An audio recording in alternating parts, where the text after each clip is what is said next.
మోకాళ్ల నొప్పులు, gas, gut health వంటి సర్వ రోగాలకు నివారణి అరుణ యోగా ఆముదం. ఎన్ని రోజులు ఉన్నావు నార్మల్గా అఘోరితో? అఘోరితో ఎన్ని రోజులంటే ఒక 2 మంత్స్ అనుకుంటా జర్నీ. 2 months journey. ఎటు తిరిగే వాళ్ళు నార్మల్? నాకు డౌట్. ఎటైతే అంటే టెంపుల్స్కే తిరిపేవాడు. టెంపుల్స్ తీసుకెళ్ళి దర్శనం చేసుకోవడం, పడుకోవాలి అనుకుంటే పెట్రోల్ బంక్ దగ్గర నైట్ ఆపేసి పడుకోవడం. ఫుడ్ అంటారా, భక్తులు ఉంటారు కదా, ఇప్పుడు అంత ఫేమ్ అయిన అతనికి ఆ కారు చూసే, ఆ స్టిక్కరింగ్ అయినా చూసే వచ్చేస్తారు. వచ్చి 500 కానీ 1000 రూపాయలు కానీ, లేదా పెట్రోల్ ఫుల్ ట్యాంక్ చేయించడం, భోజనం వండి తీసుకురావడం, తనకి బట్టలు పెట్టడం, ఇవన్నీ జరిగినాయి అనమాట. అలా చూసుకుంటే రోడ్డు మీద వెళ్ళే వాళ్ళందరూ ఒక 10 ఇచ్చినా కానీ, ఒక 100 మంది 10 ఇచ్చారనుకోండి, ఎంత అవుతుంది? 10,000 1000 రూపాయలు ఎంత అవుతుంది? రోజుకి ఒక 25-30 సంపాదిస్తాడు అనుకోండి. అలాగా రోజుకి 25-30 పెట్రోల్ ఫ్రీయే, డబ్బులు ఫ్రీయే, తిండి ఫ్రీయే. ఇంకేముంది, ఏసీ ఆన్ చేసుకుని చల్లగా కూర్చుని తోలడం. రోజుకి 25,000-30,000 పడిపోయి కదా. నేనే పక్కన కూర్చున్నా కదా, లెక్కెట్టేదానంటే ఒక్కసారి అనుకుంటే కౌంట్ చేసా మనీ మొత్తం. అంటే ఓన్లీ గుడ్లకి వెళ్ళడం, పెట్రోల్ బంక్ దగ్గర పడుకోవడం అంతే. అంతే. ఇంక ఇల్లు సపరేట్ ఏమి ఉండేవి కావు. ఏముండేవి. ఈ 2 months లో నువ్వు లేవు.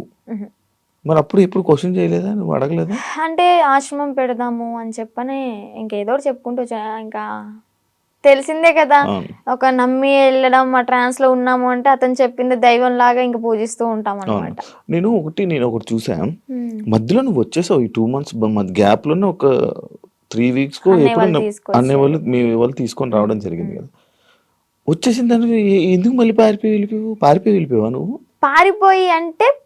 పారిపోయి అనుకోండి, అలాగే నా సొంతగా ఏం కాదు. అది కూడా కొంతమంది మధ్యలో వ్యక్తులు ఉన్నారులే, పేర్లు ఎందుకులే గాని, చెత్త అని చెప్పుకోవచ్చు. అమ్మాయిలే, అబ్బాయిలు కూడా ఉన్నారు. మా అన్నని చంపమని చెప్పి 3.5 లక్షల డబ్బులు కూడా తీసుకున్నారు, చంపుతా అని చెప్పని. ఈ విషయాన్ని నాకు అతని దగ్గర ఉన్నప్పుడు తెలీదు, బయటకు వచ్చినాకే తెలిసినాయి ఇవన్నీ. మా అన్నని చంపడానికి 3.5 లక్షలు, ఆ డబ్బులు ఇచ్చేటప్పుడు కూడా నేను పక్కనే ఉన్నా. కాకపోతే వీళ్ళని చంపడానికి అని నాకు తెలీదు, ఏదో విషయంలో ఇస్తున్నాడు అనుకున్నా. అది చంపడానికి డబ్బులు ఇచ్చాడు, అంత అయిపోయింది. ఇంకా సెకండ్ టైం వెళ్ళడానికి రీజన్ ఏంటంటే, కొంతమంది ఉన్నారు, వాళ్ళు ఫోన్లు, నేను నార్మల్ గానే కంట్రోల్లో ఉండిపోయా. మా అమ్మ చెప్పింది విన్నాను మంచిగా. ఇంకా ఓకే, మా నాన్న కూడా చూసి చాలా రోజులు అవుతుంది కదా, మా నాన్న చూసుకుంటూ ఉండొచ్చు అని అనుకున్నా. వాళ్ళు ఏంటంటే మధ్యలో ఎంటర్ అయ్యి ఫోన్లు మాట్లాడిచ్చి మళ్ళీ యాస్టీస్ రిపీట్ చేశారనమాట దాన్ని. చూస్తున్నారు కదా, చూసే వాళ్ళకి అర్థమవుద్ది ఎవరు చేశారు ఏంటి అని. మనం పేర్లు చెప్పక్కర్లే. దేవుడు అనేవాడు ఉంటాడు, కర్మ అనేది ఎప్పటికైనా అనుభవించాల్సిందే. నేనైతే ఒకటే అనుకున్నా, నా కర్మ ఇలాగా వదిలిపోయిందనే అనుకుంటా. ఏదో జన్మలో ఏదో పాపం చేసి ఉంటే ఆ పాపాన్ని ఇప్పుడు ఇలా తీర్చేసుకున్నాను. అలాగే కర్మ అనేది వాళ్ళు కూడా అనుభవిస్తారు, నాకన్నా డబల్ ఉంటది వాళ్ళకి. మీ వాళ్ళు ఇప్పుడు వాళ్ళకి వెళ్తున్నప్పుడు, మీరు వాళ్ళతో జర్నీ చేస్తున్నప్పుడు ఒక అమ్మాయి టాపిక్ ఇష్యూ అనేది బయట రేజ్ జరిగింది. ఒక అమ్మాయి వచ్చి కేసు పెట్టడం, ఎవరో ఒక అమ్మాయి వచ్చి కేసు పెట్టింది. దాన్ని నీ దగ్గర ఎలా మ్యానిపులేట్ చేశారు? నువ్వు అడగలేదా, క్వశ్చన్ చేయలేదా? ఎలా అంటే తన దగ్గర వాయిస్ రికార్డ్స్ ఉన్నాయి. అంటే తను పెట్టింది ఏవైతే మీడియాలోకి వచ్చినాయో అవి కాకుండా నాకు సపరేట్ వినిపించాయి అనమాట. అంటే తను డిలీట్ చేసుకోవచ్చు, పాస్ట్ మొత్తం మంచిగా ఉన్నాయి ఉంచుకోవచ్చు ఏమో. నాకైతే అలా వినిపించి, ఇది అంత ఫేక్, తను అబద్ధాలు ఆడుతుంది, తను నా దగ్గర డబ్బులు నొక్కేసి ఆశ్రమం పెట్టుకుని నాతో వచ్చిన డబ్బులతో ఎంజాయ్ చేయాలనుకుంది, అంత ఫేక్ అది ఇది అని చెప్పాను అనమాట. అప్పటికి నేను నమ్మలే. కానీ ఏంటంటే ఇక్కడ మాటలు ఏం చెప్పాడు అంటే, తను వాళ్ళ మామయ్య నా దగ్గరకు వచ్చి, తనకి పెళ్ళయింది ఆల్రెడీ, పిల్లలు కూడా ఎవరో ఉన్నారు సంథింగ్, ఆమె నన్ను కోరుకుంటుంది అందుకే అలా మాట్లాడుతుంది అని టాపిక్ డైవర్ట్ చేశాడు. కోరుకోవడం అంటే ఇప్పుడు నన్ను ఎలాగా ఇన్ఫ్లుయెన్స్ చేశాడు, ఎలా మాయ మాటలు చెప్పి ఇది చేశాడు, తనను కూడా అలాగే మాయ మాటలు చెప్పి తను కూడా అట్రాక్ట్ అయింది. ఏంటి అంటే సడన్ టైంలో నాకు హస్బెండ్ లేరు, ఓకే నా లైఫ్ కూడా ఇలా ఖరాబ్ అయిపోయింది. షీ ఈజ్ లాయర్ అనుకుంటా, ఐ థింక్. తను లా అయ్యింది. ఓకే, ఇంకా నేను ఇతనితో ఉంటే నా లైఫ్ బాగుంటుందేమో, అంటే ఫిజికల్ బాండింగ్ లేకపోయినా కానీ హ్యాపీగా ఉంటాను కదా, నాకంటే ఒక తోడు ఉంటుంది కదా అంటే వీడేం మాటలు చెప్పాడో ఆమె అంత అట్రాక్టివ్ అయిపోయింది. మరి అలాగనుకుని ఓకే ఇతనితో జర్నీ కంటిన్యూ చేద్దాం అనుకునే టైంలో నేను ఎంటర్ అయ్యానంట. పిచ్చిదాన్ని, నాకు తెలియదు. అప్పుడు ఏదైనా బాధలో ఉండేదానివా? బాధలో ఏం లేనబ్బా, బానే ఉన్నాను. తన ఎంగిల్తో ఇలా చేయడం అయితే చేశాడు, ఇది పక్క. ఏం తిన్నారు ఆ రోజు రాత్రి? బిర్యానీ?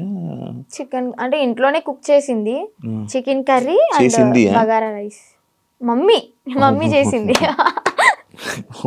అయ్యో వాడు చేస్తే ఇంకేముంది, వెనక్కి కూడా వచ్చేదాన్ని కాదు. ఇంకా అబ్బాయి కదా, ఎగురు అనుకుంటే వెనక్కి వెళ్ళిపోయేదాన్ని. అబ్బాయే కదా, అబ్బాయే.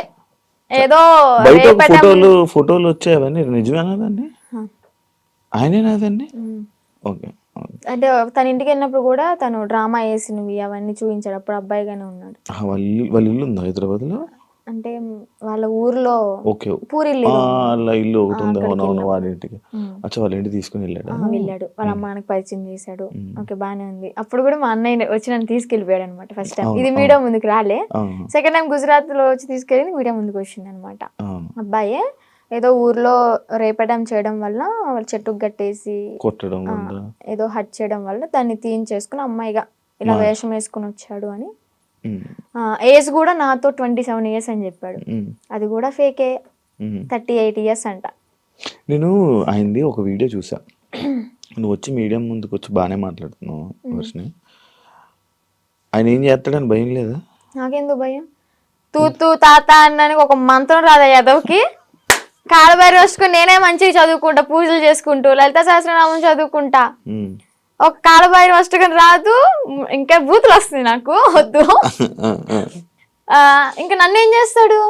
సరైన మంత్రం రాదు, వచ్చినా గానీ నన్ను ఏవో ఇంటికి కూడా వేయలేడు. మొన్న మీడియా ముందుకి వచ్చి చెప్పాడు అనమాట, లైక్ ఇలా ఆమె ఎవరు, ఆమె నాకెందుకు ఫోన్ చేసి, ఒకవేళ నాకు కానీ ఫోన్ చేస్తే అయిపోతుంది. అదే మరి అంత దమ్ము ధైర్యం లేకే నాకు తెలీదు, ఇంకా సంబంధం లేదు.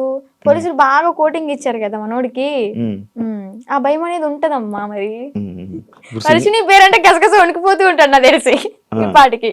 దాని తర్వాత ఇప్పుడు మళ్ళీ కాంటాక్ట్ లో రావడం ఏం ప్రయత్నించలేదు అంటే? వచ్చేసి నా 2 months తర్వాత మళ్ళీ ఇప్పుడు కాంటాక్ట్ రావడానికి ఏం లేదు. ఓకే. కానీ మళ్ళీ అంటే ఎందుకన్నానంటే, ఇదే జరిగిన తర్వాత సిచ్యువేషన్లో మళ్ళీ ఈయన వచ్చి చెప్పాడు, అదంతా ఏం లేదు, మళ్ళీ మేము కలిసిపోతామని చెప్పాడు. అంటే ఎవరిని తీసుకుని వచ్చేసిన తర్వాత ఎవరి ఇంటికి వాళ్ళని పంపించేశాక అప్పుడు అన్న మాటలేదు. లైక్ అంతే, మళ్ళీ ఏం కాంటాక్ట్ అవ్వడానికి ప్రయత్నించలేదా, ఇవేం చేయలేదా? లేదు. ఓకే. అసలు నాకు ఇప్పటికీ ఫోన్ లేదు మీకు చెప్పాలంటే. ఇంటికి వెళ్ళినాక ఒక 1 month వాడాను, అది కూడా కొంచెం పాడైపోయింది, రిపేర్ వచ్చి. ఇంకా న్యూ మొబైల్ తీసుకోవాలి. ప్రెసెంట్ అయితే అన్నయ్య మొబైల్ అయినా అన్ని యూజ్ చేసుకుంటున్నా. ఇన్స్టాగ్రామ్ అవన్నీ లాగిన్ అయ్యి రీల్స్ అవన్నీ పోస్ట్ చేసుకుంటున్నా. నీకంటే సెపరేట్ ఫోన్ లేదు? నెంబర్ అయితే ఉంది, ఫోన్ అయితే లేదు. నెంబర్ ఉంది, ఇన్స్టాగ్రామ్ మెమొరీ ఉంది, కానీ బాడీ లేదు వేయడానికి. ఎందుకు వాడట్లే మరి ఫోన్? తీసుకోవాలి. ఆడి దగ్గర నుంచి ఏదో కోట్లు తెచ్చా ఏంటి. నా లైవ్ లో కూడా కొంతమంది అంటారు, నేను రోజు 1 hour లైవ్ పెడతాను నా బిజినెస్ గురించి మార్కెట్ లో తీసుకెళ్ళడానికి. ఏమని అంటారంటే, అగోరి దగ్గర ఇంత తీసుకున్నావంట, నీ బ్యాంక్ లో 30 crores ఉన్నాయంట. అసలు చెప్పిన ప్రతి నా కొడుకు వాడి దగ్గర ఏమన్నా ప్రూఫ్ ఉంటే తీసుకుని మా ఊరికే డైరెక్ట్, లేదా హైదరాబాద్ పిఎస్ ఏ పిఎస్ అయినా గానీ ప్రూఫ్ తీసుకుని రమ్మండి. నేను వాడు ఫోన్ చేసిన గంటలో నాకు ఎలాగో 6 hours పడుతుంది విజయవాడ నుంచి హైదరాబాద్ రావడానికి. ఆ 6 hours లో నీ కళ్ళ ముందు ఉంటా, నీ దగ్గర ఏం ప్రూఫ్ ఉందో చూపించు, నా దగ్గర ఉన్న ప్రూఫ్ చూపిస్తా, నా బ్యాంక్ స్టేట్మెంట్ తీసుకొస్తా, బ్యాంక్ బుక్ తీసుకొస్తా, అవసరమైతే తీసుకెళ్తా కూడా. నేనే నా బంగారాన్ని తాకట్టు పెట్టుకుని వచ్చిన డబ్బులతో బిజినెస్ చేసుకుంటున్నా. లైఫ్ అనేది హ్యాపీగా లీడ్ చేస్తున్నా అనమాట ఇప్పుడు అమ్మ నాన్నతో. డబ్బులు ఏమి ఇవ్వలేదా నీకు? నాకెందుకు ఇస్తా డబ్బులు?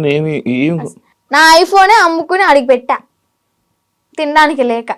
మరి ఈయనకు వస్తున్న 25,000 రోజుకి అవన్నీ ఇంక ఇంటికే వెళ్తాయి, ఆయన ఇంటికి పంపించేసుకుంటాడు డైరెక్ట్. ఇవి నీవేమో నీ డబ్బులేమో ఖర్చు పెట్టేశాడు. అంటే పూర్తిగా ఇంకా ఈ సిచ్యువేషన్ జరిగింది, పోలీసులు ఎత్తుతున్నారు అన్న టైంలో ఒక 20 days వరకు బయటకు కూడా రాలే. ఇంకా ఫోను ఏదన్నా ఉంటే అమ్మేసుకుని ఇలాగ ఉన్న డబ్బులతో అక్కడికక్కడ జర్నీ చేస్తూ తింటూ అలాగా చేసామన్నమాట. తర్వాత ఇంకా పోలీసులు